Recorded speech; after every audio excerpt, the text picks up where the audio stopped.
네, 안녕하세요. 저는 영화 저널리스트 이화정입니다. 네, 안녕하세요. 조원찬입니다. 반갑습니다. 네, 반갑습니다. 네. 일단 앉을까요? 네. 제가 오늘 좀 가져온 게 있어가지고 좀 설치를 해야 되거든요. 네, 그동안 뭐라고 좀 얘기 좀 해주시죠. 뭐라고 얘기를? 네. 마치 뭔가 여러분들에게 깜짝 선물로 나눠줄 것 같이 그런 얘기를 하고 계셨지만 그런 건 아닌 것 같습니다. 살짝 저는 봤어요. 들어오기 전에. 그러면은 설치하고 있는 동안 네, 영화 잘 보셨어요? 네. 97년 작품이에요. 해피투게더는 1997년 세기 전의 작품이죠. 그래서 오늘 오신 관객분들 중에 이미 이제 그 영화를 보신 분들도 계시겠지만 오히려 저희는 바깥에서 궁금했던 게 이번에 처음 영화 보신 분들도 계시지 않을까 이런 생각했거든요. 극장에서 처음 해피투게더 접하신 분 혹시 네, 손 들어주시면 네. 네. 많으시군요. 여러분들도 어떻게 보셨을지 너무 궁금하고 사실 이제 저희 오늘 이렇게 해피투게더를 다시 리마스터링한 버전으로 같이 이제 재개봉을 하는 기념으로 토크를 하게 됐는데 저는 이제 소개드렸다시피 영화 저널리스트로 예전 개봉할 때부터 이 작품을 봤고 이제 왕가희 감독의 작품이나 또 이렇게 양조위, 장국영 이제 그 배우들을 굉장히 이제 흠모하면서 또 이렇게 자란 세대이기도 하지만 제 옆에 계신 이 주성철 기자는 거의 이제 장국영 외길 인생. 네. 그 애정이 도가 넘쳐서 가끔 이제 너무 이제 기자가 편애를 하는 게 아니냐 배우를 이런 생각도 들었는데 같이 얘기를 하다 보면 정말 애정 이상의 이제 저널리스트로서 가지고 있는 다양한 분석과 깊이 있는 해석 이런 걸로 항상 좀 놀라운 생각을 가지게 되는데 또 올해처럼 장국영 배우의 어떻게 보면 지금이 이제 20주기잖아요. 추도 20주기에 다시 이 작품을 같이 보면서 이야기를 여러분들과 관객분들과 나누면 너무 좋은 기회가 될 것 같다라는 생각에 같이 이 자리를 마련해 봤습니다. 그래서 뭘 꺼내놓으라고 부산스러우셨는데 그럼 지금부터 인사를 좀 들어보도록 할게요. 네. 네. 사실 해피투게더는 좋아하시는 분들 굉장히 많을 것 같고 사실 저는 입버릇처럼 가장 좋아하는 장국영의 영화이면서 제가 그냥 전 세계 영화 베스트를 꼽을 때도 언제나 가장 좋아하는 작품이라고 해피투게더를 얘기해 오고 있거든요.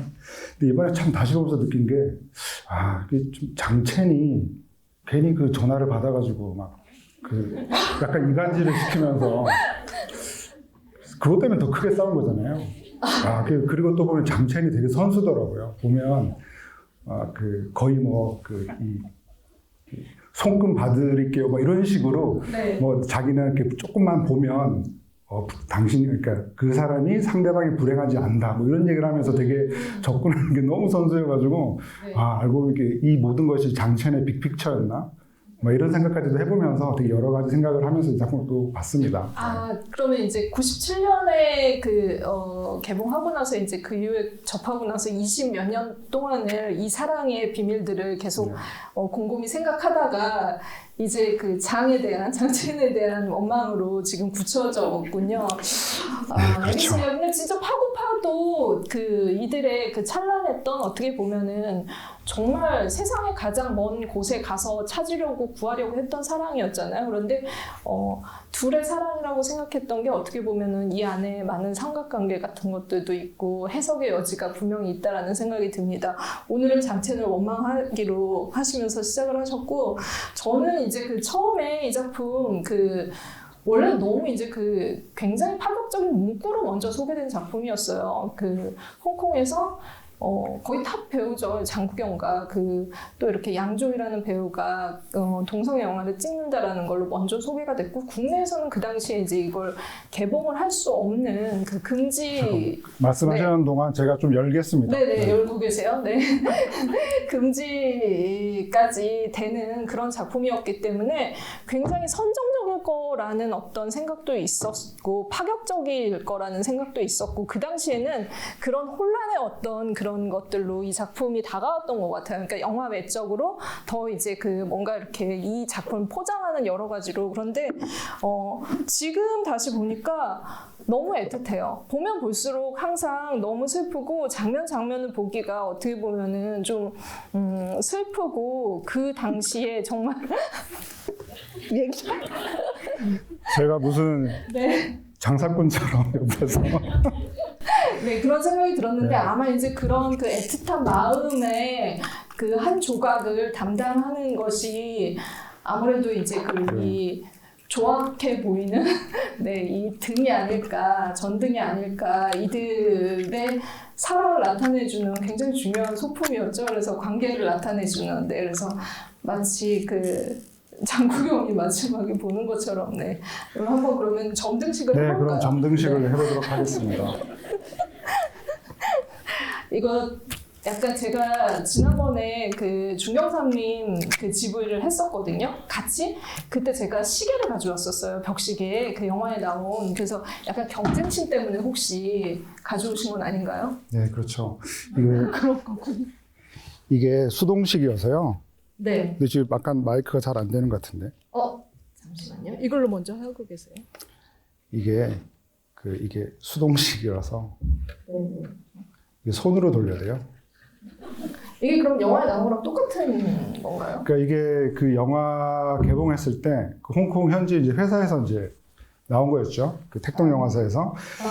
그래서 그 뒤로 지금도 그 옥션이나 이런 데서 구매는 가능합니다. 이 전등갑만 구매가 가능해서 제가 어제 확인하기로 95,000원? 근데 저는 이제 그 전에 이제 누가 이제 선물을 해주셔가지고 떴고요. 그래서 사실 이걸 보면 여기 언제나 이들이 꿈꿨던 이과수 폭포에 가서 이렇게 함께 서 있으려고 했던 여기 조그만 그림 있잖아요. 예. 네. 이게 그대로 있어서 다 돌아갔네요. 또 다시 돌리겠습니다.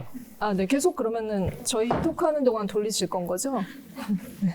영화의 마지막에 엔딩 크레딧에 사실 이제 그 자막이 올라갈 때 스태프들과 이제 그 배우들의 그 자막이 올라갈 때 배경 화면이 이 전등의 그림을 펼쳐놓은 거잖아요. 리마스터링 버전에서 나오는 장치이기도 한데 사실 이제 저희는 처음 영화 봤을 때는 그냥 이제 그 해피투게더 원래 오리지널로 봤었고, 최근에 이제 왕가희 감독의 작품이 많이 이제 또 이런 현대적인 디지털 기술을 입어서. 네, 리마스터링 버전에 나온 건데요.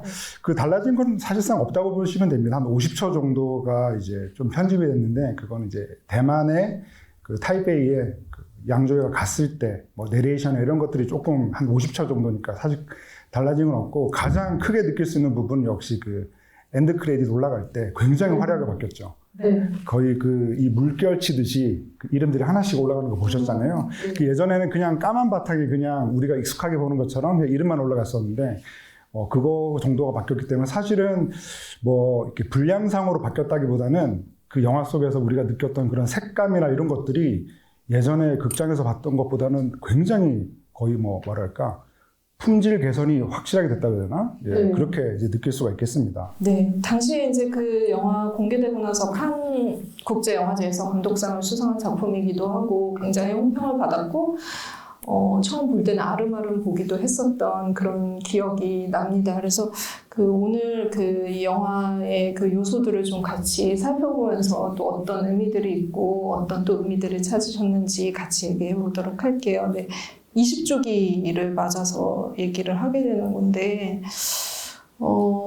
제목이 해피투게더라서 굉장히 마지막에는 뭔가 이렇게 대화합의 장이 펼쳐질 거라는 생각을 했었는데, 사실은 이 해피투게더라는 말 자체가 오히려 반어법적으로 사용이 됐고, 해피투게더 했던 상황이 결국은 어떻게 다른 방향으로 나아가는지에 대한 얘기가 아닌가 해서 이 제목을 들으면 그 이후에 조금 더 이제 가슴이 아픈 그런 느낌이 드는 것 같아요. 원래 이 작품은 왕가희 감독과 정말 영화를 만든 분들은 만든 스태프들은 해피투게더 한 게 맞아요. 그러니까는 그동안 작업을 쭉 해오던 스태프들과 그리고 이제 배우도 사실 이제 그 전에 그 장국영을 비롯해서 그 양조위도 그렇고 같이 이제 그 아르헨티나로 3개월만 가서 로드무비를 한 편 찍어오자 이런 그 취지를 가지고 시작된 작품이었죠. 그래서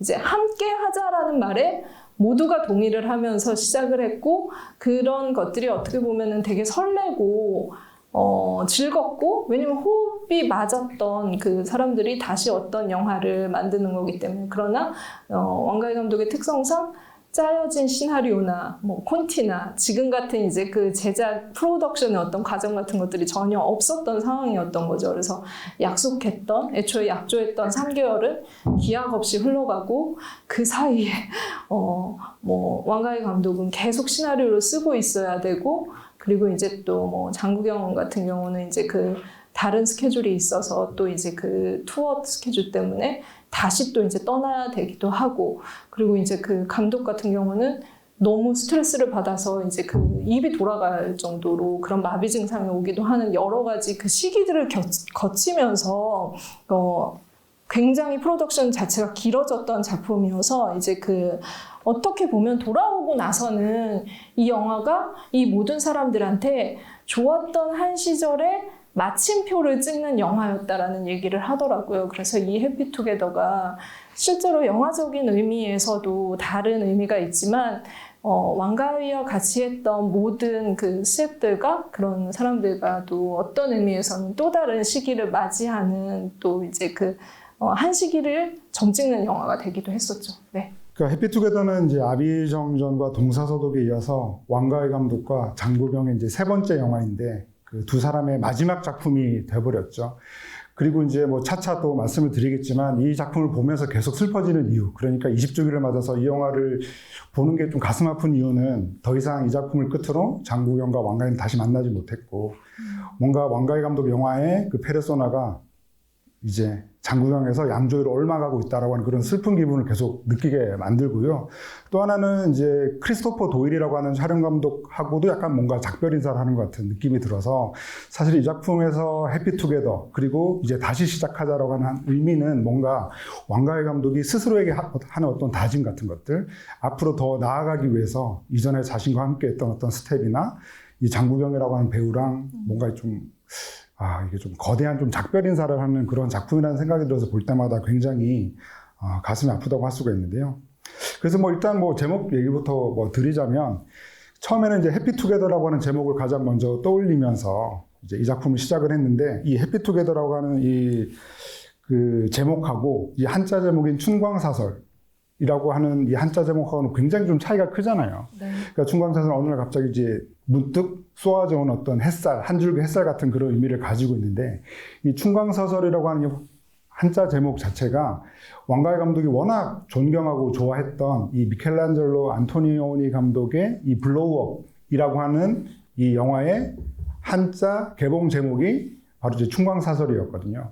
그래서 왕가희 감독은 해피투게더라고 하는 의미하고는 굉장히 다르지만 그 춘광사설이라고 하는 의미와 뜻이 굉장히 좋아서 그걸 이제 쓰게 됐는데 한편으로 또 뒤집어서 생각을 해보면은 이 춘광사설, 그러니까 이 블로우업이라고 하는 영화 자체가 이 왕가희 감독이 또 워낙 좋아했던 이 훌리오 코르타사르라고 하는 이 라틴 문학의 거장이 그 썼던 그 단편 소설 중에 악마의 침이라고 하는 소설이 있거든요.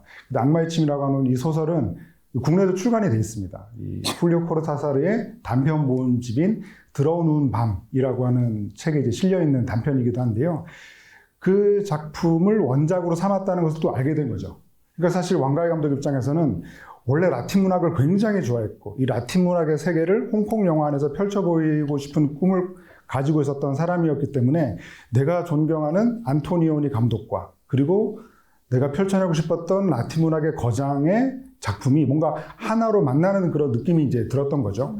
근데 그건 어떻게 보면 또 나중에 차차 말씀드리겠지만 여기 이제 이구아수 폭포를 통해서 뭔가 이 영화를 통해 얘기하고 싶었던 거대한 주제, 결국 모든 것은 마지막에 가서 하나로 만나게 된다. 결국 모든 것은 하나로 수렴하게 된다라고 하는 그런 거대한 주제랑 이 모든 상황들이 맞아 떨어졌기 때문에 왕가희 감독 입장에서는 이 해피투게더가 정말 그 필생의 작품이었다라고 네. 볼 수가 있는 거죠. 이게 아까도 이제 그 뭐 얘기를 말씀드렸다시피 그 함께하지 못하는 것에 대한 해피투게더인데 1997년 자체가 워낙 이제 홍콩이 이제 그러니까 격변기의 시기였고 다시 이제 그 영국령에서 중국 반환이 될 걸 앞두고 있었기 때문에 굉장히 어떻게 될지 모르는 막막한 상황이 모두에게 있었던 시기였던 것 같아요. 특히나 이제 그 영화를 만드는 사람, 예술을 하는 사람들에게 있어서 이제 굉장히 민감하게 다가왔을 것 같고, 저는 이제 그 개봉 당시에 이제 그 충황사설이라는 제목을 굉장히 좋아했었거든요. 해피투게더 하면은 뭔가 이렇게 직관적인데 충황사설은 한자기도 하고 왠지 이렇게 멋있어 보이더라고요. 근데 이 춘이라는 것 자체가 되게 야하다라는 의미가 있잖아요. 중국에서도 이제 그 춘화 같은 것들 이런 것들은 뭔가 이렇게 색 이런 걸로 쓰기 때문에 이들의 그 보현과 유희의 사랑의 어떤 것들을 더 야하게 만들어주는 굉장히 비밀스럽게 만들어주는 그런 작용이 제목에도 있었던 걸로 생각이 나요. 그래서 저는 이제 그 충황사설이라고 많이 불렀었던 것 같아요. 그 당시는 오히려. 네. 그래서 이제 첫 장면을 보면 그렇습니다. 이제 제목 얘기를 먼저 나눴던 것 같고, 사실 그 첫 장면에 이제 그 여권을 보여주면서 시작을 하잖아요. 네. 그 여권에 이제 BNO라고 찍혀있는, 그러니까 브리티시 내셔널 오버시즈, 그러니까 이 제외 영국인 여권이라고 하는 의미이고, 그걸 딱 보여주면서 사실은 어떻게 보면은 그 여권을 보여주면서 이 작품은 스포일러를 해버린 것 같아요. 네. 그러니까 이들은 그 아예 그 홍콩을 떠나서 해외를 떠돌게 될 것이다. 그리고 이 여권은 97년 7월 1일에서 홍콩이 중국에 반환이 되면 사실 쓸모없는 여권이 된다고도 할 수가 있거든요. 그리고 다시 홍콩으로 돌아갈 수 없는 상황이 됐을 때 그 여권을 가지고 영국으로 갈 수도 없거든요. 그렇죠. 그러니까 결국 네. 이들은 비행호가 찍혀 있으면 네. 불가능하죠. 네. 결국은 이들은 그냥 어떻게 보면 97년 7월 1일 이후에 홍콩으로 돌아오지 못하고 전 세계를 떠돌게 될지도 모른다라고 하는 그런 의미를 처음에 여권을 보여주면서 시작을 하기 때문에 네.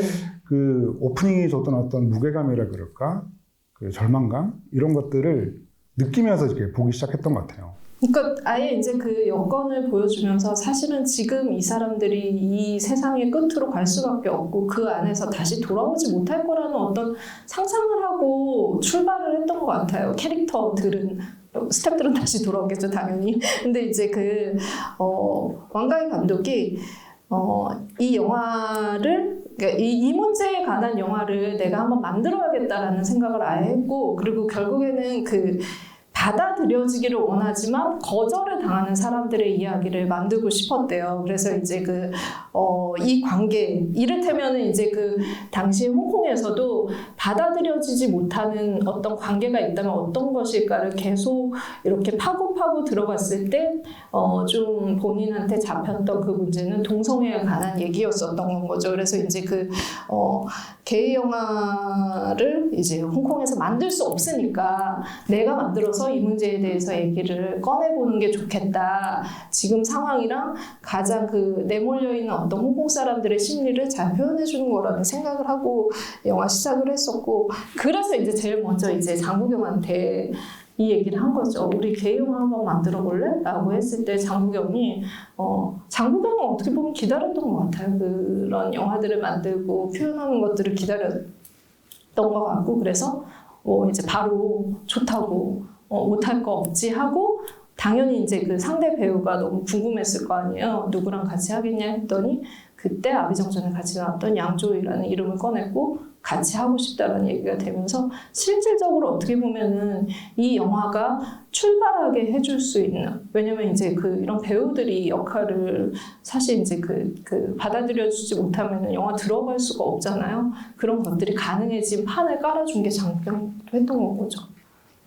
그러니까 참 말씀하신 그게 굉장히 중요한데요.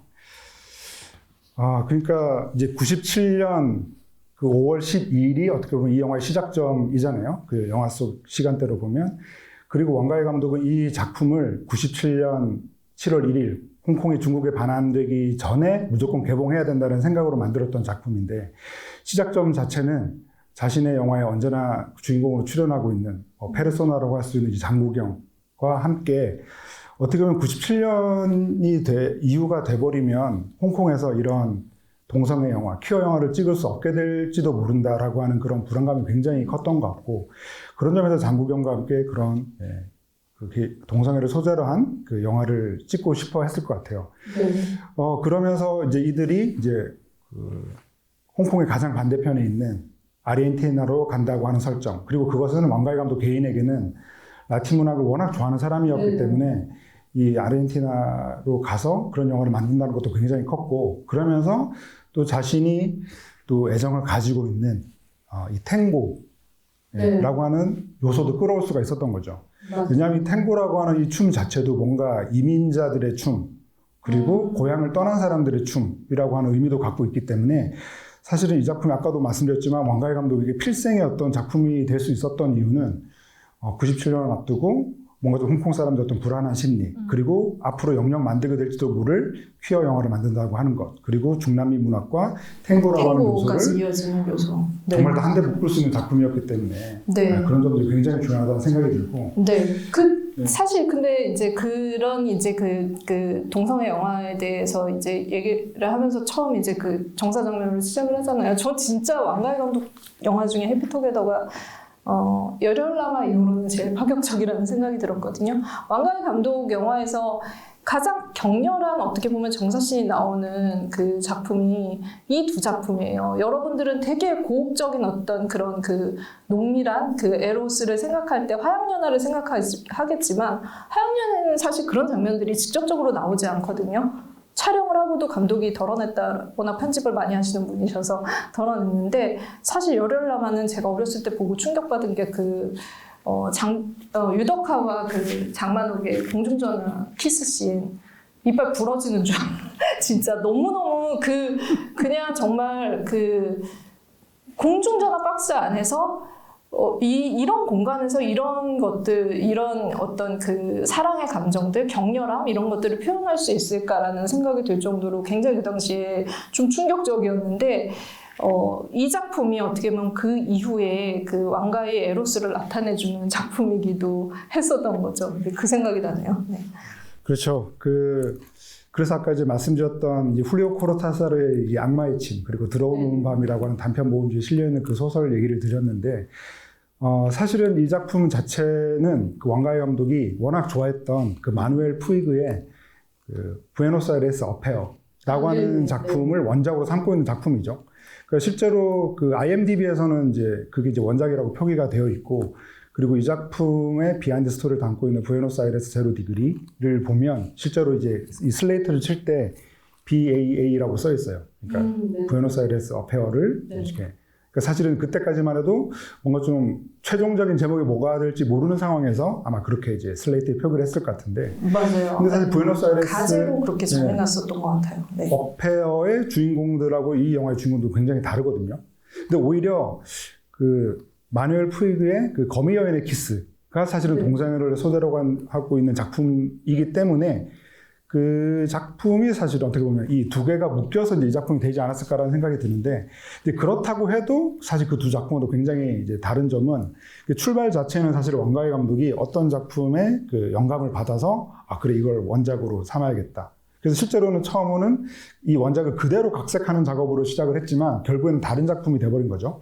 어떻게 보면 그게 그 왕가희 감독 이전작 중에서는 그 김용 작가의 그 사조영웅전을 영화하고 싶어 했지만 결국에는 이제 사실상 그 인물만 그대로 있고 전혀 다른 이야기가 되어버린 그 동사소독 같은 케이스가 아니었을까라는 생각이 드는데, 그러니까 아까 이제 에로스를 말씀하시니까 사실은 그 이 부에노스아이레스 어페어라던가 그리고 거미 여인의 키스에서 볼 수 있는 굉장히 그 격정적인 어떤 그 성의 묘사 이런 것들이 이제 오프닝에 좀 거기에 집중적으로 보여졌다고 할 수가 있죠. 네, 사실은 이제 그 첫 장면의 그 초반에 이들의 어떤 그 사랑의 그 직접적인 것들을 묘사를 하고 이 관계 규정을 하고 가는 게 이 영화를 끝까지 가게 하는 열쇠라고 그 감독은 생각했던 것 같아요. 그래서 뭐 이제 그 양조위가 굉장히 이 부분에 대해서 어려워했다라는 것들은 그 비하인드 스토리로 많이 또 이야기가 되기도 했는데, 감을 못 잡는 거죠. 도대체 어떻게 들어가야 될지 모르는데 그때 이제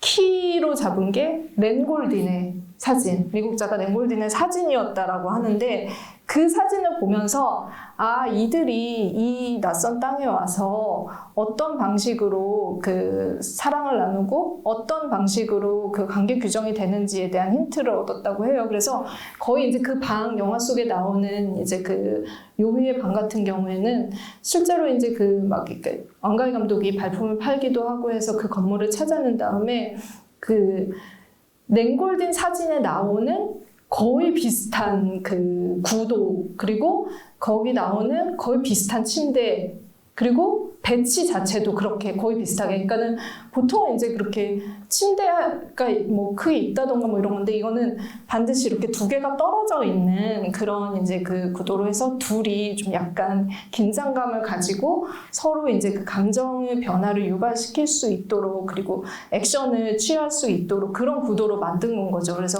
굉장히 이제 그 좀 왕가희는 뭐 비주얼적으로 굉장히 신경을 많이 쓰고 비주얼리스트라고도 평가를 받는데 그 안에서 이 방을 어떻게 꾸려서 실제로 배우들한테 영향을 미치고 그 장면을 통과함으로 인해서 다음 장면으로 어떻게 나갈지에 대한 설계가 완벽하게 그 첫 장면으로 만들어졌다고 합니다.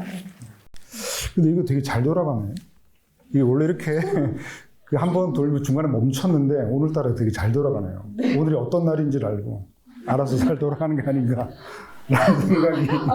오늘 사실 이제 아마 이제 홍콩에 가신 분들은 진짜 많은 좀 그런 이벤트들이 있겠죠. 그러니까 추모를 하기 위한 그런 행사들이 있을 텐데 저희는 오늘 극장에서 또 이렇게 좀 추모 이벤트. 저는 오늘 이 행사를 위해서 안 갔죠. 그런 거예요? 네, 왜 여기 있나 했더니 네. 어쨌든. 그래서 사람들이 너무 인스타로 특히 오늘 가신 분들이 많아요. 그러니까 이번에 20주기이기 때문에 20주기에 맞춰서 엄청나게 많은 행사들이 열리거든요. 실제로. 그래서 실제로 기념관이 되게 크게 만들어지기도 했고. 그래서 이제 인스타에 이제 오늘 그러니까 금, 토, 일 이렇게 가신 분들이 많죠. 마침 주말이. 이렇게 4월 1일이 금, 토일에 끼는 경우는 진짜 잘 없거든요. 네. 저도 그렇게 갈 수 있는 게 딱 한 번밖에 예전에 없어가지고 5년 전에 그렇게 딱 4월 1일에 맞춰간 적이 있고 올해는 무조건 간다고 했었는데 못 가게 됐는데요. 아무튼 거기 이제 많은 분들이 막 기념관 가서 사진 찍으시고 또 그 기념관에 되게 정말 개인적으로 영광인데 제가 썼던 책이 또 그 시절 우리가 사랑했던 장국영이 그게 이제 홍콩과 대만에서 이제 번역돼서 출간이 됐는데 그게 또 거기 전시관에 또 있더라고요. 그렇게 기념할 정도. 그렇죠. 사실은 한 배우의 책을 쓴 케이스가 저널리스트가 쓴 경우가 많진 않잖아요. 네. 그리고 또 이제 올해 4월 1일에는 표지가 완전히 바뀌어가지고 중국에서도 출간이 됐거든요. 그래서 어쩌다 이런 얘기를 하게 됐는데 박수 한번 드릴까요? 기념관에 전시가 된 책을 쓰신 저자와 함께 대화를 이어가고 있습니다.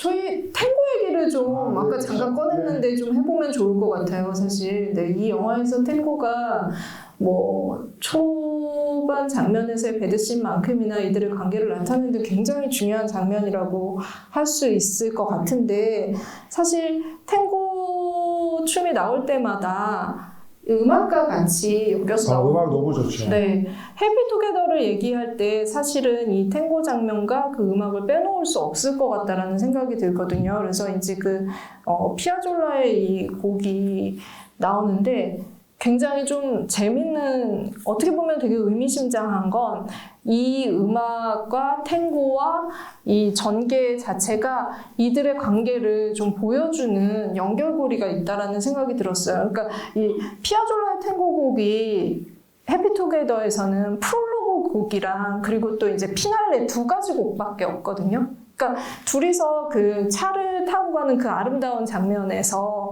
프롤로그 곡이 나와요. 그리고 나서 마지막에 이제 나오는 장면은 이제 피날레인 거죠. 그러니까 이게 뭐냐면 중간이 없어요. 그러니까 극과 극으로 가는 이 사랑, 그리고 이제 마지막 피날레를 통해서 더 이상은 이들의 사랑의 연장은 없고 이제는 끝났다라는 걸 보여주는 것 같아서 이 탱고의 어떤 것들이 더 처연하게 팽팽하게 다가오는 장치를 좀 보여주기도 하는 거죠. 그래서 저는 그 생각은 들었거든요. 장국영이라는 배우가 이 영화를 선뜻한다라고 했을 때 그냥 이제 뭐 동성애 영화라는 어떤 그런 도전 이런 것도 있었겠지만 실제로 배우로서 물리적으로 이 탱고를 한다는 거에 대한 도전의식이 굉장히 있었을 거라는 생각이 들어요. 그래서 장국영 항상 너무나 열심히 사실 기술적으로 모든 것들을 연마하는 배우이기도 했었고 그래서 이제 태양별이 같은 작품을 할 때 장면을 연기를 할 때 보면은 거의 실제로 경극 배우들이 하는 최고 경지까지 마스터를 해서 연기를 하는 배우였었거든요. 그러니까 이번 탱고 같은 경우에도 이 해피투게더스 탱고 장면 같은 경우도 부에노스아이레스 제로 디그리 거기 다큐멘터리 이제 해피투게더의 다큐멘터리로 이후에 만들어진 그 작품을 보면은 장국영이 양조위랑 같이 탱고 연습을 하는 장면이 굉장히 비중 있게 나와요. 근데 이제 그 연습을 할 때는 감독은 이제 계속 이제 아르헨티나 거리를 다니면서 무슨 얘기를 쓸 것인지 어느 배경에서 영화를 찍을 것인지 그걸 계속 현지에 가서 답사를 하면서 마련을 하고 있는 동안 장국영은 계속 이제 탱고 연습을 했었던 거죠. 그 정도로 굉장히 열정적으로 빠져 있었고 무대에서 가수로 자기가 공연을 펼쳤던 배우이기 때문에 마찬가지로 스크린에서도 그거를 완벽하게 구현하려는 어떤 욕심 같은 게 있었던 것 같아요. 그래서 영화에 나오는 지금 같이 이렇게 탱고를 추는 이제 그러니까 거의 이제 좀 약간 선수 같잖아요. 중년의 어떤 그런 남자 같은 분. 후반부에 같이 추시는 네. 중년의 신사분. 이분이 카를로스 코페즈라는 다른 이제 영화에도 나왔어요. 카를로스 사우라 영화 탱고라는 작품에서 배우로 나오기도 했었는데 이분 정말 레전드죠. 네, 진짜 유명한데 같이 이제 장국영이랑 합을 맞춰서 탱고 춤을 추는 씬을 연출을 했고 거기서도 굉장히 물 흐르듯이 자연스럽게 너무나 아름답게 그 장면을 수행을 하죠. 네. 그렇죠. 아까 말씀드린 대로 그분이 진짜 카로스 사우라의 탱고라는 작품에서도 연기도 정말 잘하셨던 분이고 진짜 이 탱고의 레전드이신데 네, 레전드. 이 작품의 그런 네. 안무도 이렇게 도와주시고 또 마지막에 장국영하고 이렇게 직접 춤까지 이제 추시잖아요. 그러니까 그게 정말 장국영한테는 굉장히 영광적인 순간이었죠. 이번 작품을 위해서 열심히 탱고로 수련했고 마지막에 그 레전드라고 하는 사람과 함께 호흡을 맞춘다는 것도 굉장히 아티스트로서 장국영이 되게 의미 있는 순간이었을 것 같고요. 네. 그리고 아까 말씀하신 피아졸라의 음악은 정말 뭐랄까 저도 이제 여기 아까 오면서 계속 들었거든요. 네. 들으면서 오는데 계속 눈물이 나더라고요. 진짜 약간 좀 진정이 안 되는데 근데 이 곡이 네. 쓰이고 있는 방식이 되게 아름다우면서도 되게 잔인해요. 왜냐면 아까 말씀하신 대로 피아졸라의 곡 중에 이제 프롤로그와 피날레 두 곡이 있고 중간에 이제 양조위가 뭔가 싸우고 난 다음에 배 위에 이렇게 걸터 그 이렇게 이렇게 하고 있는 있으면서 장면. 슬로모션 나올 때 이제 네. 밀론가 포스리 곡이 한번 쓰이기 하죠. 네. 어쨌건 이 곡의 배치를 보면 약간 작품 속에서 만남과 헤어짐, 순환의 의미를 계속 넣어주고 있는데, 그러니까 막 그런 것도 궁금하실 거예요. 그 영화 속에서 흑백과 컬러가 계속 반복되는 이유가 뭐냐면은, 홍콩보다도 아르헨티나가 좀 더 더운 곳이죠. 네. 그러다 보니까 사실은 이 홍콩에 있는 사람들이 이제 아르헨티나에 있을 때 계절의 변화를 조금 더 느끼기 힘들거든요. 그러다 보니까 사실 작품 속에서 계절의 변화를 심어주기 위해서 흑백은 겨울이고, 컬러는 여름인 거죠. 그리고 작품 속에서 이제 흑백과 컬러가 나올 때 조금 컬러일 때는 조금 뭔가 좀 따뜻한 장면, 흑백일 때는 뭔가 좀 차가운 장면 이런 식으로 반복해서 넣는 게 어떻게든 이 홍콩을 떠난 이 두 사람한테 조금이나마 계절의 변화를 이렇게 느끼게 해주게끔 이렇게 한 거죠. 거기까지는 생각을 못했는데 미처 더운 나라 사람들끼리 좀 경합을 하는 거네요. 그래서 우리가 느낄 때는 홍콩은 다 그냥 1년 내내 더운 것처럼 생각을 하지만 홍콩 사람들이 느낄 때는 그래도 아르헨티나보다는 우리는 사계절이 더 뚜렷해라고 느낄 수가 있기 때문에 그 계절의 변화를 그렇게 넣어준 거고요. 그리고 또 이제 그런 거죠. 그러니까 프롤로그, 피날레 이렇게 딱 반복해서 이제 두 번 쓰게 되는데 이게 이제 피날레라고 하는 곡이 어떻게 되어 있냐면 완전히 다르게 시작을 하잖아요. 완전히 다르게 시작을 하지만 후반부는 이 프롤로그를 그대로 붙여서 완성이 되는 곡이에요. 프롤로그와 피날레가 나올 때, 첫 번째 피날레가 나올 때는 그 피날레라고 하는 곡이 딱 중간에 끊어집니다. 끊어지면서 이 두 사람이 뭔가 다시 화해를 하는 것처럼 했을 때 뭔가 다른 곡이 쓰이기도 했고, 다른 곡이 쓰이면서 이 두 사람이 잘 되는구나, 이제부터 화해를 했구나라고 생각을 했는데 갑자기 피날레를 써버린 거예요. 그러니까 굉장히 그 부엌에서 이렇게 탱고를 출 때 사실은 화해한 것처럼 보이지만 그게 피날레처럼 연출을 한 건데요. 그 다음에 이제 피날레가 쓰일 때는 이 피날레라는 곡이 이 프롤로그라고 하는 곡을 뒤에 갖다 붙인 곡이기 때문에 왜 제가 잔인하다고 말씀을 드리냐면 그 두 번째로 쓰인 피날레는 전곡을 다 들려주거든요. 전곡을 다 들려주는데 뭔가 그 장구경이 방에서 혼자 앉아가지고 이 전등갓을 볼 때, 즉 언제나 함께 이구아수 폭포에 가고 싶어 했지만 가지 못하고 혼자 방 안에서 이 전등갓을 보면서 이구아수 폭포를 느끼고 있을 때 교차 편집으로 양조위는 실제로 이구아수 폭포에 혼자 가서 둘이 오는 걸 함께 꿈꿨지만 혼자 왔다는 걸 느끼고 있잖아요. 근데 그때 방 안에 있는 장구경에서 실제 이구아수 폭포에 간 양조위로 바뀔 때 프롤로그라고 하는 곡에 후반부가 흘러나오는 거죠. 피날레라고 하는 곡은 중간에 급격하게 변하는 부분이 있는데, 그러니까 그렇게 1부와 2부가 나눠지면서 이때 완전히 왕가위가 장구경에 대한 마음을 접었구나. 피날레라는 곡의 후반부가 흘러나올 때 완전히 이 영화가 양조에게 넘어가거든요.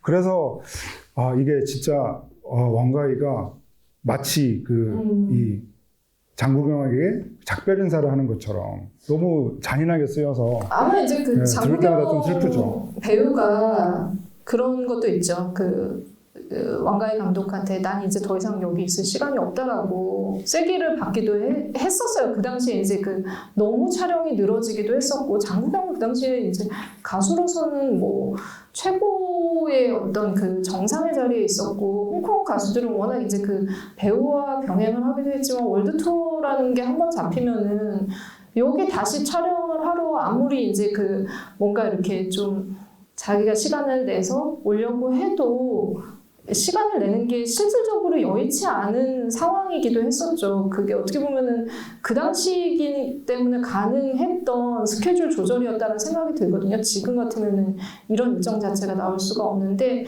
그런 여러 가지 그 기술적인 어떤 과정들을 통해서 저는 서로의 마음이 조금씩 좀 멀어지기도 했을 것 같아요. 그러니까 이건 시나리오가 없는 어떤 여정으로 가는 하나의 영화였는데, 그 안에서 장구경이 나는 더 이상 시간이 없다라고 했을 때, 그렇다면 왕가위는 어떤 선택을 할 것인가, 그 부분에 대한 것들도 분명히 작용을 하지 않았을까라는 생각이 듭니다. 네.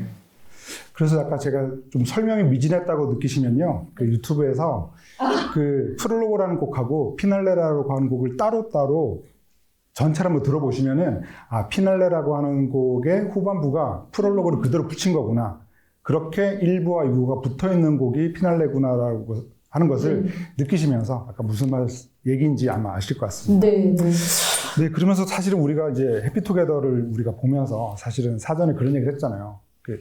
계속 되게 여러 번 보게 된 작품인데 어떤 장면이 새롭게 좀 눈에 띄었을까, 이런 얘기를 좀 한번 해보자라고 했었잖아요. 그래서 아까 제가 서두에 그 식당에서 통하고 있는 거 알고 잠깐 내려놨을 뿐인데 그걸 잽싸게 낚아채가지고 이렇게 통화라는 그 장면, 그게 어떻게 보면 시작된 그 장면이 아닐까라는 생각이 하게 됐죠.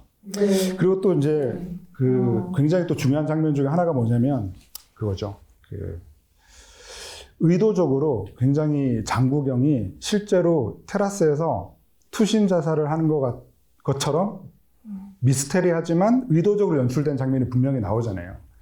그러니까 이미 또 한 차례 또 싸움을 하고 난 다음에 이제 옥상에서 이제 양조에 무슨 일을 하고 있으면 장구경이 이제 뒤에 다가가서 뭐 삼다수 같은 걸 등에다 뿌리고 이 등을 핥고 이제 네네. 딱 충광사절을 보는 장면이 나오잖아요. 이렇게 고개를 올려가지고 정말 멋진 장면인데 그러고 난 다음에 그 다음 컷이 뭐냐면 방 안에 혼자 남겨진 장구경이 테라스 문을 열어놓고 이렇게 있는 장면이 있어요. TV가 틀어져 있죠. 네. 근데 그 다음에 바로 컷이 바뀌면서 TV가 꺼져 있고 테라스에 커튼이 확 날리면서 네네네. 그 테이블에 있던 장구경이 없어요. 그는 의도적으로 장구경이 뛰어내렸나? 라는 생각을 하게끔 만드는 그런 그 굉장히 점은 되게 의도적인 이상했어요. 미스터리했어요. 왜냐면 갑자기 사람이 그렇죠. 사라지고 방 안에 그 바람난 공기 안에 떠도는 것 그렇죠. 같은 의도적인 느낌이죠. 장면인데 사실 그때 많은 사람들이 그렇게 느꼈을 거고 저도 실제로 처음 이 영화를 봤을 때 그러니까 그때는 장국영이 살아있을 때였죠. 왜 이렇게 연출을 했을까 이게 너무 궁금하기도 했었는데요. 어쨌든 그거는 이제 의도적으로 연출이 된 장면이 맞는데 실제로 이 장면을 두고 그 스티븐 페오라고 하는 이제 홍콩의 영화학자가 있죠. 영화 평론가가 있는데 그분이 이제 작년에 왕가의 시간이라고 하는 책이 이제 출간이 됐는데 그 장면을 보면서 어떻게 보면은 이 왕가이라고 하는 사람이 장구경과 그렇게 만남과 헤어짐을 반복하고 결국에는 이 해피투게더를 끝으로 영영 함께 작업을 못하게 된 건 맞지만 그래도 장구경이라고 하는 사람이 가지고 있던 내면의 어떤 고통이라던가 허무함, 허망함, 절망감 같은 것들을 가장 잘 포착한 감독이 아니었을까?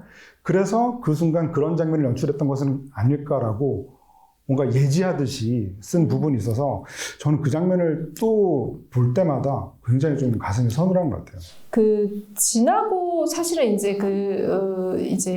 그 장구경이라는 배우가 걸어온 시간을 지나고 보면은 사실 이제 그 여러 작품들이 다시 좀 보이는 장면들이 있거든요. 이 장면도 그렇고 저는 그래서 이 영화 다시 볼 때마다 이 보영의 시선이 굉장히 많이 이제 처음 봤을 때 놓쳤던 그런 시선들이 많이 생각이 나기도 하고 그 눈길을 좀 따라가게 되기도 하는 것 같아요. 왜냐면 이 영화는 완벽하게 사실은 요휘라는 그 인물 위주로 스토리 라인으로는 가고 있는 거일 수도 있는데 그 안에서 계속 보영의 시선이 충돌하는 그런 지점들이 있거든요. 그래서 제가 좀 기억나는 장면은 그 요휘가 칼로 계속 좀 약간 되게 폭력적인 상황일 수도 있잖아요. 칼로 계속 이렇게 테이블도 찍고 막 이렇게 벽도 찍고 막 이러면서 어떤 방식으로 저는 좀 이제 그 보영을 좀 억압하고 있다라는 생각이 들었거든요. 근데 이제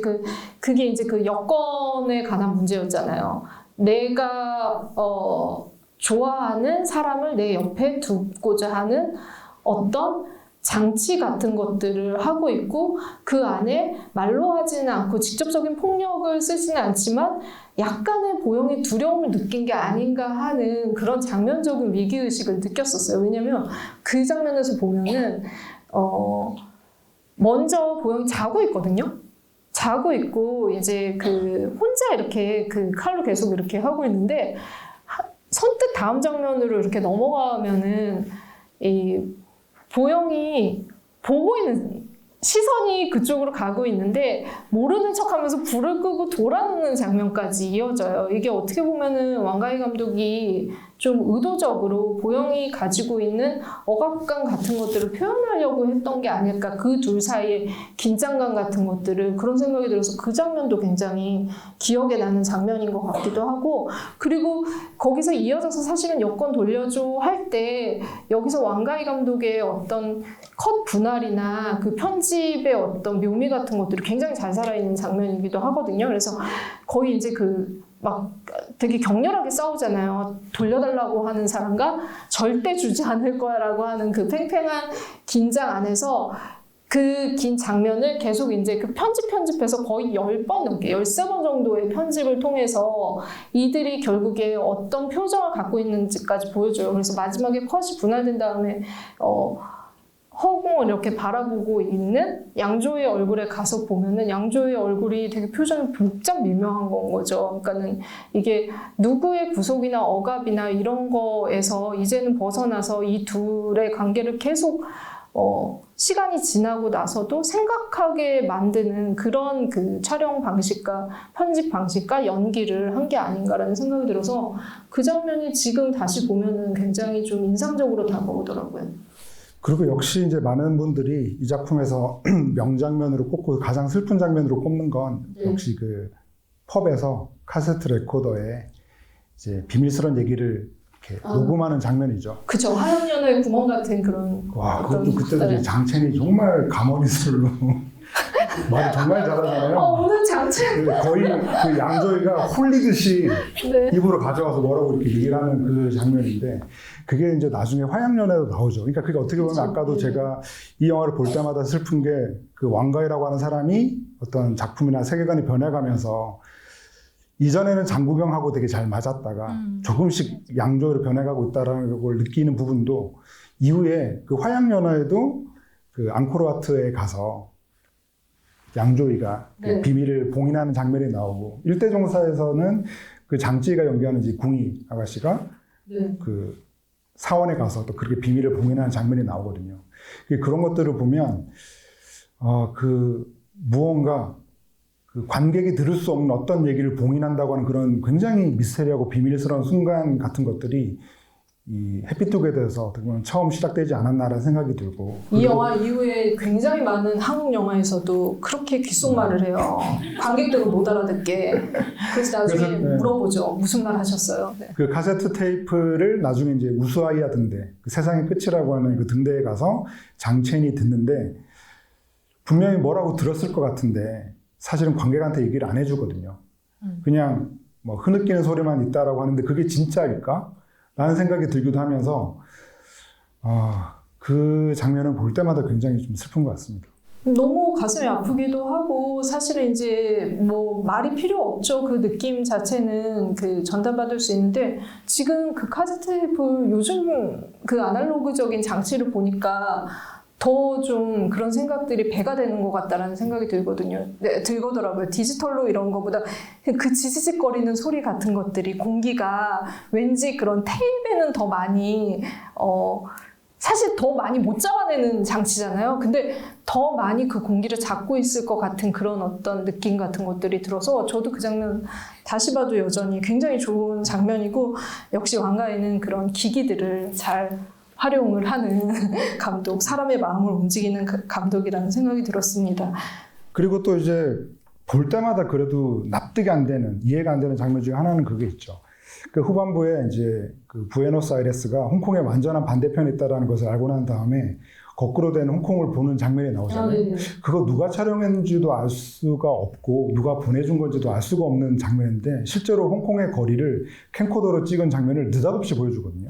거꾸로 뒤집는. 네, 그 전까지 이어져도 어떤 영화의 스타일이나 색감, 정서랑 완전히 무관하게 완전히 뒤집혀진 홍콩을 보여주는 그게 왜 필요했을까라고 생각해보면 그것도 어떻게 보면 왕가희 감독이 가지고 있는 어떤 불안감이나 절망감 같은 것들이 그 장면에 좀 담겨 있는 것 같아요. 완전히 뒤집혀진 홍콩을 그렇게 보고 있다고 하는 게 정말 완전히 영화 속에 이어져 오던 정서를 깨면서까지 굳이 넣었다는 걸 생각해보면 그때 왕가희 감독한테는 이 장면이 필요했구나라는 생각이 드는 거예요. 그러니까 계속 어떻게 보면 그런 여러분들 저는 아르헨티나 안 가봤거든요. 근데 아르헨티나 이 영화 속에 나오는 아르헨티나를 보면서 계속 든 생각은 뭐였냐면 홍콩에서 가장 멀리 떨어져 있는 아르헨티나를 갔는데 굉장히 홍콩 같은 곳이 있구나, 또 하나의 홍콩이 있구나라는 생각이 들었어요. 근데 그게 정말 그 아르헨티나가 홍콩이랑 비슷해서일까가 아니라 어떻게 보면 왕가희 감독이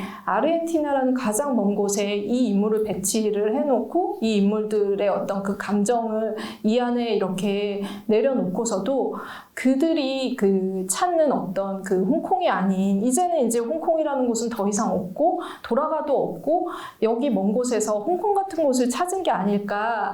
그렇기 때문에 가장 홍콩 같은 곳을 이 영화 안에서도 아르헨티나에서 찾은 것 같아요. 그래서 여기서 이제 그 주요 배경이 된 곳이 라보카라는 그 아르헨티나의 지역이거든요. 근데 여기가 이제 그 게이바들이 굉장히 많고 옛날에는 이제 그 선원들이 많이 이제 있었던 항구가 있는 곳인데 그때 이제 이 영화 촬영할 때 사실은 티벳에서의 7년이라는 작품을 촬영하고 있었대요. 그래서 이제 보통은 이제 그런 영화들이 돌아가면 해외에는 로케이션 매니저 같은 사람들이 있거든요. 그래서 그 사람한테 이제 그 얘기를 했겠죠. 이제 어떠한 장소들을 원한다라고 했는데 너무 걱정을 한 거예요. 로케이션 매니저가.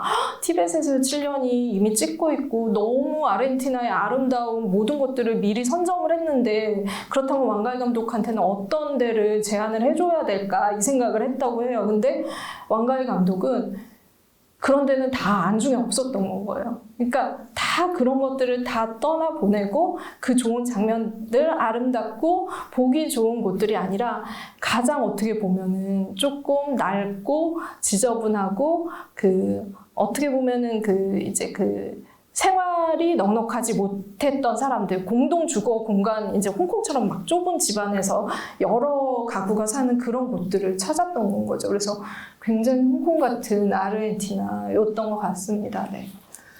그래서 시간이 꽤 흘러가면서 네.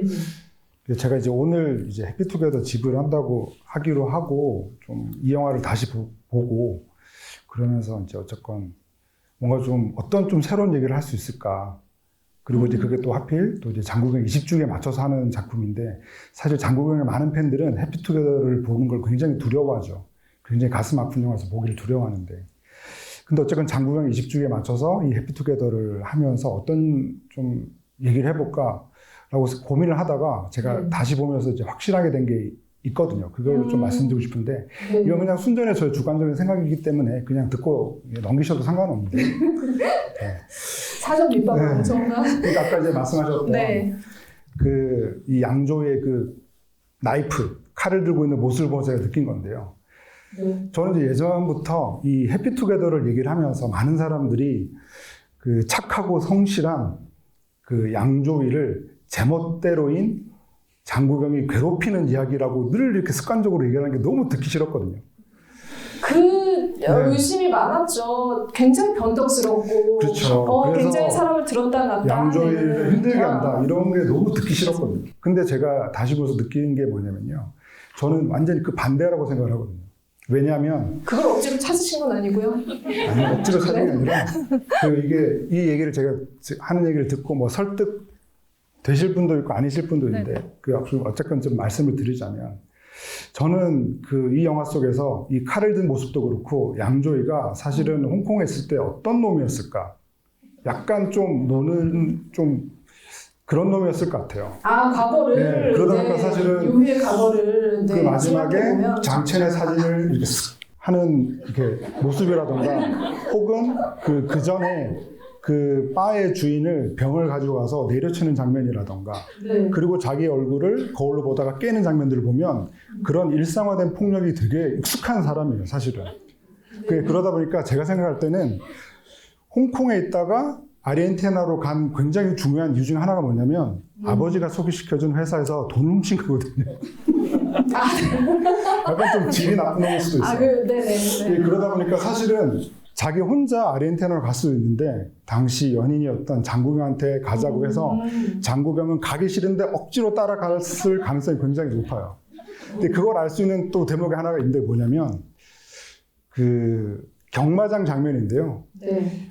아르헨티나와 홍콩의 어떤 이 영화 속에서 느낄 수 있는 유일한 공통점이라고 한다면은 저는 기후나 이런 게 아니라 경마장 같아요. 홍콩에서 홍콩 경마장이 경마장 굉장히 크고 거기서 굉장히 많이 놀거든요. 네. 그래서 사실은 이 장국영은 아르헨티나나 부에노스아이레스에서 어떤 삶이나 일상에 적응을 잘 못했을 것 같아요. 그러니까 환경 변화에 적응하지 못하는 캐릭터라고 하는 이 설정은 왕가희 영화에서 굉장히 중요하거든요.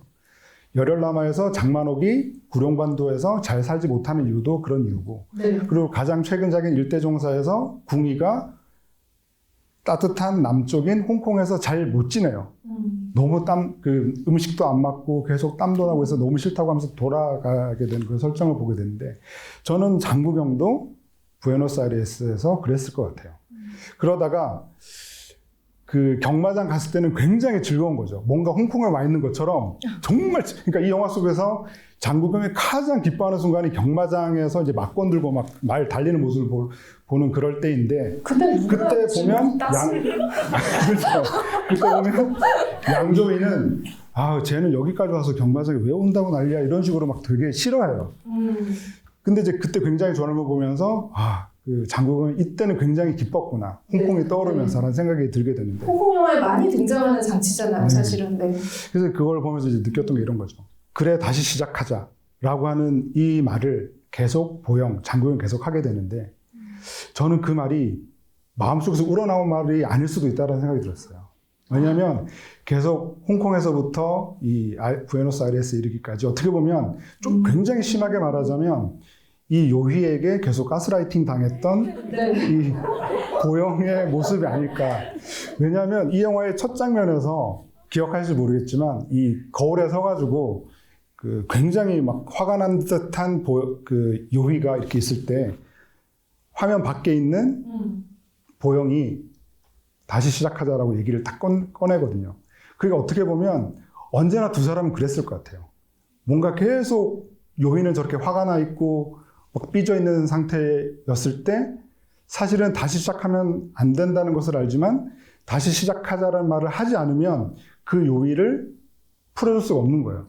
그래서 매번 그렇게 하지 않았을까라는 생각이 들면서 그래, 이건 그 착하고 성실한 요희의 이야기가 아니라 매번 그렇게 다시 시작하자는 말로 이 관계를 풀 수밖에 없었던, 다시 시작하면 안 된다는 것을 알지만 그런 말을 매번 풀어주기 위해서 할 수밖에 없었던 보영의 모습을 보여주는 것은 아닐까라는 생각이 들어서 사실 이 영화에서 보영이 작품 속에서 사라지게 되는 그 담요를 껴안고 울고 있는 그 모습이 더 저는 슬펐던 거죠. 왜냐하면 맞아요.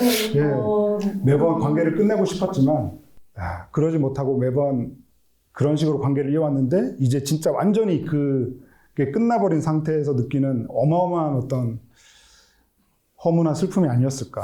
근데 이런 생각을 해본 거죠. 그러니까 둘의 연애에 있어서 여러 가지의 어떤 감정 교환의 어떤 그런 역학관계가 있긴 했었겠지만 진짜 주성철 기자님 말씀한 것처럼 이 영화가 처음 나왔을 때 장국영이 개인적으로 이거는 그냥 가설로 사람들이 진짜 이제 그 좀 사람을 힘들게 한다. 그래서 굉장히 깐타를 부렸고 그래서 그 캐릭터가 굉장히 장국영 본인이랑 닮아있고 이런 식으로 요희를 괴롭히는 보영이다. 그런 것들이 만들어졌다라는 얘기도 있었는데 다르게 생각해 볼 수 있는 여지도 오늘 좀 얘기를 해주신 것 같아요. 근데 저는 그 요희를 조금 변명을 해보자면 나중에 이제 도살장에서 일을 하잖아요. 도살장에서 일을 하면서 거기서 어떻게 보면 요희는 계속 그 조금은 변덕스러울 수도 있고 자기에게서 벗어나려고 하는 보영을 완전히 이제 끊어내려고 하는 시도들은 했었다는 생각이 들어요. 그게 좀 이제 좀 복합적으로 조금 있었던 것 같아요. 그래서 거기서도 이제 계속 돌아갈 생각을 하면서 이 밤낮이 바뀌니까 아르헨티나랑 홍콩이랑 그래서 홍콩의 시간대에 맞는 그런 일을 하겠다. 그래서 이제 야근과 잔업이 많은 그런 도살장을 생계를 위해서가 아니라 진짜로 이제 그런 사랑의 어떤 감정 때문에 택했고 거기서 보면 되게 상징적으로 핏물이 바닥에 당연히 도살장이니까 마구마구 이렇게 있잖아요. 근데 그게 어떻게 보면은 복수의 심리가 있었던 것 같아요. 피가 상징하는 것들이. 그러니까는 사랑하는 사람에 대한 어떤 복수의 그런 마음들이 있었다라는 생각이 들어요. 근데 왕가희한테 그렇다면 복수란 무엇일까? 사랑하는 사람을 향한 복수란 무엇인가를 생각했을 때 가장 적극적으로 왕가희가 그런 것들을 표현하는 거는 사랑하는 사람한테 나의 얼굴을 보여주지 않는 방식이 있거든요. 그러니까 아비정전에서 보면은 그 엄마한테 끝끝내 모습을 보여주지 않고 그냥 한 길로만 가고 뒤통수만 보여주는 장국영의 모습이 저는 그 어떤 장국영의 어떤 연기보다도 그 뒤통수 연기가 굉장히 인상적이고 굉장히 힘들고 어떻게 보면은 아름다운 연기였다라는 생각이 들어요. 근데 여기서도 계속 이제 양조위는 그런 결심을 하는 건 거죠. 이 핏물 안에 나는 다시는 네가 그렇게 나한테 연락을 해도 모습을 보여주지 않고 너를 끊어내겠어. 그래서 다시는 이 지긋지긋한 관계 방안으로 들어가지 않겠어라고 하는 그런 마음이 있었던 것 같습니다. 그래서 이게 결국에는 요휘의 입장에서 보자면 요휘의 헤어질 결심인 것 같기도 하고, 거기서 나오는 그 충가의 복수라는 그 음악, 프랑크 자파의 음악이랑 같이 어우러지면서 요휘가 가지고 있는 그 마음도 그렇게 나쁘지는 않았었다라는 거 한번 그러면 저는 요휘 입장에서 변명을 하면서 사실 완전히 끝나버린 관계인데 한 사람은 그 상대의 마음을 풀어주려고 그래 다시 시작하자라는 말을 꺼내고 또 다른 상대는 그게 그렇게 나온 말이라는 걸 생각을 못하고 그 말에는 뭐 그냥 넘어갈 수밖에 없어서 다시 또 시작하는, 그게 어떻게 보면 가장 슬픈 이 두 사람의 관계를 보여주지 않나라는 생각이 들고요. 그리고 아까 이제 충가의 복수 얘기를 하시니까 이제 프랭크 자파의 곡이 이제 그 곡도 쓰였고 굉장히 강렬하죠. 영화에서 가장 강렬한 장면인 것 같아요. 붉은색의 이 도살장의 피가 화면을 가득 메우는 장면이 굉장히 인상적인데, 프랭크 자파의 또 다른 곡이 쓰였죠. 사실은 이 두 사람이 어떤 관계가 완전히 끝나게 됐을 때 그 I have been in you라고 하는 곡이 나오면서 아예 그냥 과거형으로 얘기해버리죠. I have been in you, you have been in me 이렇게 얘기하는 그 프랭크 자파의 곡이 이 두 번째로 쓰이면서 이들은 완전히 과거에 이제 끝나버렸구나. 그러니까 어떻게 보면 이 작품에 쓰인 곡은 굉장히 막 그 일타 강사의 그 선곡처럼 그냥 상황에 딱딱 맞게 쓰였어요. 맞아요. 네, 프롤로그 피날레, 프롤로그 피날레. 그리고 나는 한때 너에게 있었어. 너도 나에게 한때 있었지. 이렇게 끝이 나는 거죠. 그러나 이제 더 이상은 아니야 라는 어떤 결심이기도 하고 어쩔 수 없이 내몰리는 상황이기도 하고, 이런 것들을 계속 반복해서 보여주면서 둘의 사랑일 수도 있지만 결국은 진짜 이 정치적으로 해석을 안 할 수가 없네요. 근데 왕가에는 어쨌든 간에 너무 그 당시에 이제 많은 기자들이 이 정치적으로 어떻게 할 것이냐에 대한 질문, 그러니까 이 이후에 홍콩 이후에 당신은 어떤 영화를 만들 거냐 너무 질문을 많이 받아서 어떻게 보면 일종의 도피성으로 이 영화를 만든 거기도 한데, 결과적으로는 굉장히 정치적으로 해석할 수밖에 없는 그 당시 홍콩의 상황과 결부되어 있는 그 안에서 세상의 끝에 가서 사랑을 하고 헤어질 수밖에 없었던 연인의 이야기가 만들어진 게 아닐까라는 생각이 들어요. 네. 네, 그럼 이제 슬슬 이제 뭐 마지막 멘트를 하면서 마무리하면 어떨까 싶은데요. 예, 또 하나 기억에 남는 장면 하나 있는데, 이제 홍콩과 부에노스아이레스는 11시간 차이가 나거든요. 그래서 아버지와의 통화가 왜 실패했을까라고 생각해보면, 본인이 아침잠이 많은 아빠를 깨워서 그렇게 되지 않았을까라는 추측을 해보면서 결국 이제 손편지를 쓰게 되는 그런 훈훈한 장면으로 마무리가 되는데, 그러니까 여기서 사실은 이제 왕가의 감독은 이 해피투게더가 개봉했을 때 여러 정치적인 질문들을 많이 던졌죠. 근데 그럴 때마다 그거를 이제 많이 부인하는 얘기들을 많이 했었는데, 맞아요. 결국 지나고 보면서 보면 그냥 굉장히 이 영화는 그냥 홍콩 사람들이 가지고 있는 어떤 불안감, 불안심을 너무나 잘 보여주고 있는 것 같아요. 그게 역시 또 대표적으로 타이베이에 간 그 요휘가 이 등소평의 사망 소식을 듣게 되는 그 장면인데, 사실 그게 굉장히 중요하죠. 왜냐하면 이 등소평이라고 하는 인물 자체가 1989년 베이징의 천안문 사태, 그 당시에 자유를 부르짖던 젊은이들을 계엄령을 선포하고 탱크를 동원해서 그냥 깔아 뭉개버린 사람이거든요. 그러니까 그 사건이 사실은 홍콩 사람들한테는 저게 어쩌면 97년 이후 우리들의 운명이 될지도 모르겠다 라고 하면서 그 이후에 정말 캐나다나 이런저런 곳으로 엄청나게 많은 사람들이 이민을 가기 시작했거든요. 그렇죠. 캐나다, 미국, 호주 이런 영어권으로. 네. 그렇죠. 그랬던 그 순간에 바로 생각지도 못하게 등소평이 죽었다는 소식을 접하게 되는 그 느낌이 뭐였을까라고 생각을 해보면은 정말 왕가의 감독이 여러 가지 생각을 했을 거라는 생각이 들면서, 어쨌거나 다시 보면 볼수록 이 영화 진짜 정치적인 영화구나 라는 생각을 계속 해보게 되는 것 같습니다. 그러니까 왕가의 감독은 그 부분에 대해서 이렇게 얘기를 했던 것 같아요. 그러니까는 이제 그러니까 이 해피투게더라는 질문에 대해서 우리는 관객으로서 계속 이제 유추를 하게 되잖아요. 근데 결국에는 이런 모든 것들을 조합해봤을 때 해피투게더는 이 완성형이 아니라 질문을 하고 있는 거일 수도 있다라는 그러니까는 정말 우리가 앞으로 잘 살아갈 수 있을까? 이런 상황 안에서도 그런 것들이 있었고 그 안에서 지금 오늘 가지고 온 이 아름다운 소품 안에 이 폭포가 가지고 있는 것들도 폭포가 정말 느닷없이 정말 자연 다큐멘터리처럼 교차 편집이 되잖아요.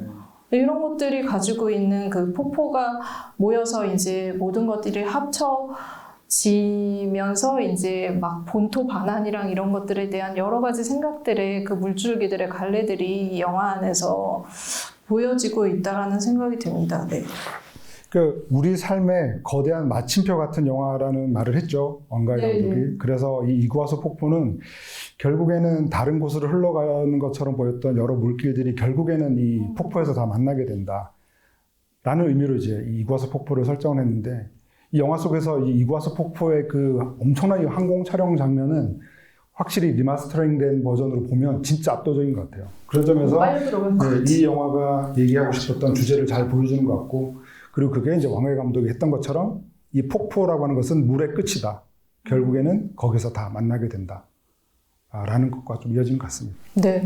오늘 좀 그러니까 여러 가지 지점에서 한번 저희가 그 해피투게더에 대한 얘기들을 해봤는데 역시나 어떻게 보면 이제 이게 끝일 수도 있고 결국 왕가희 감독에게 그리고 특히나 양조위에게는 새로운 시작이기도 했던 작품이기도 하잖아요. 그래서 굉장히 왕가희 감독의 전체 필모 안에서도 이 영화 너무 중요한 작품이고 왕가희 감독의 페르소나를 구분 짓는 데 있어서도 굉장히 중요한 작품이기도 한데 마지막으로 좀 저희 또 오늘 그 특별한 날 이 영화를 봤어요. 사실은 장국영을 기억할 수 있는 날 그 영화를 봤는데 어떤 생각이신지 마지막 한마디를 좀 한 말씀 해주신다면 어떤 이야기를 남길 수 있으실까요? 네. 아까 사실 알고 보면 요기가 나쁜 놈이라고 했을 때 한 3분 정도 나가시더라고요. 아, 정말?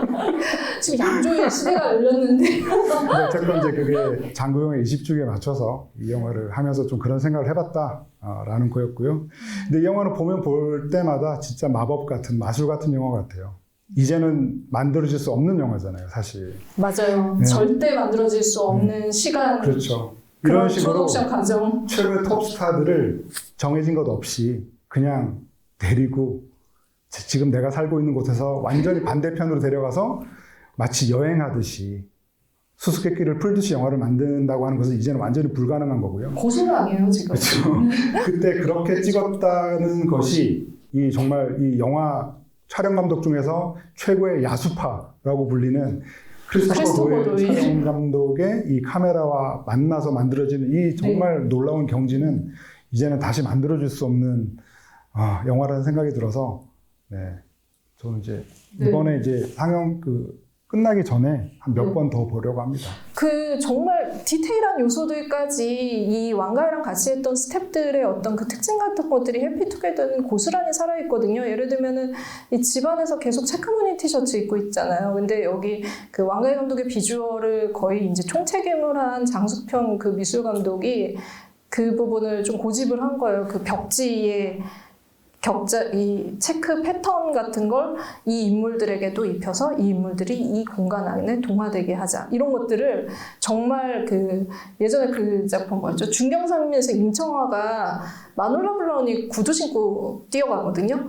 원래 처음에는 당연히 달리는 형사고 막 이런 설정, 킬러고 이런 설정이기 때문에 운동화였는데 장숙평이 이거는 진짜 마놀라 블라우닉을 신어야지 멋있다 해가지고 되게 그 스타일링을 살린 건데 왕가희 감독의 모든 작품들 안에서 그런 여러 가지 비주얼적인 것들을 책임졌던 장숙평의 어떤 비주얼이 인상적으로 여전히 드러나는 작품이기도 하고 그 요소 같은 것들이 깨알같이 그대로 있는 작품이어서 지금도 계속 이 영화를 보면은 새롭게 찾아낼 지점들이 이제 의미적뿐만이 아니라 비주얼적인 측면에서도 많았던 것 같아요. 그리고 역시나 정말 이제 오늘 장국영을 다시 생각을 해볼 때 그 장국영은 결국 이 작품을 끝으로 왕가희 감독과 다시는 이제 작업을 하지 못했잖아요.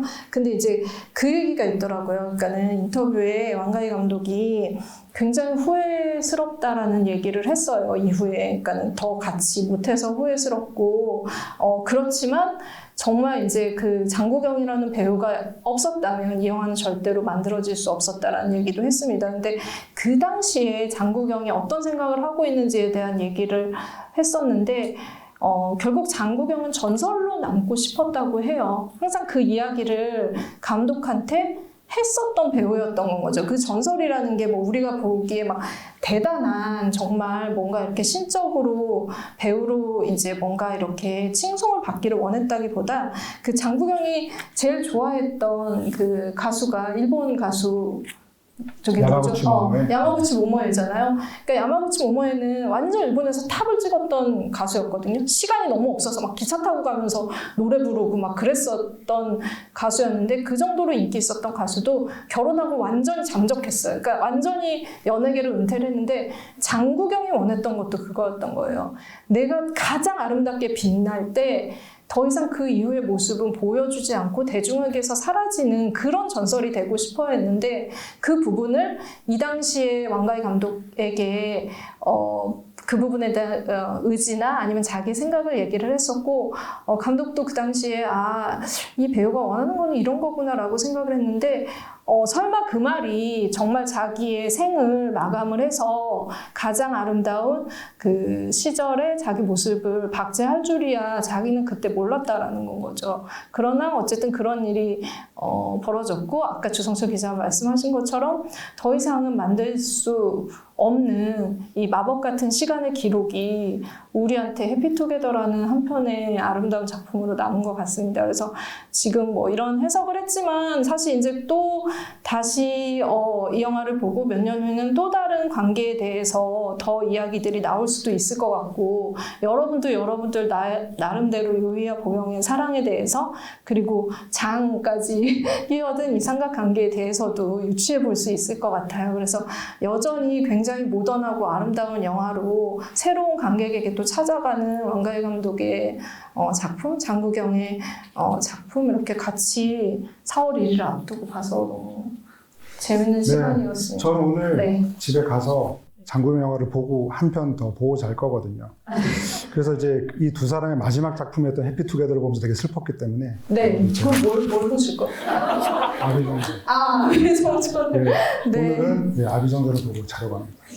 알겠습니다. 그러면은 저도 한번 골라보고 여러분들도 뭐 가셔서 또 어떤 작품을 볼지 너무 궁금하고 장국영의 좀 다크사이드적인 측면의 영화였는데 좀 많이 감상에 또 빠지시면 좋을 것 같다는 생각이 듭니다. 대단한 것 같아요. 20년이 지나고 나서도 우리가 계속 한 배우를 기억하고 그의 연기에 대해서 얘기를 할 수 있다는 게 장국영이 원했던 전설의 어떤 그 이미지가 아니었을까라는 생각을 하면서 그럼 저희 오늘 토크 마쳐보도록 하겠습니다. 끝까지 같이 이야기 나눠주셔서 너무 감사합니다. 네, 감사합니다.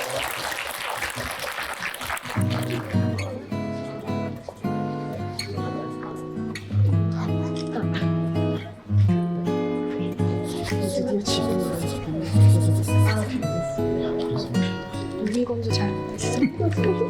이것도 지금 무기건조 아니에요? 맞아요. 그 공지 맞거든.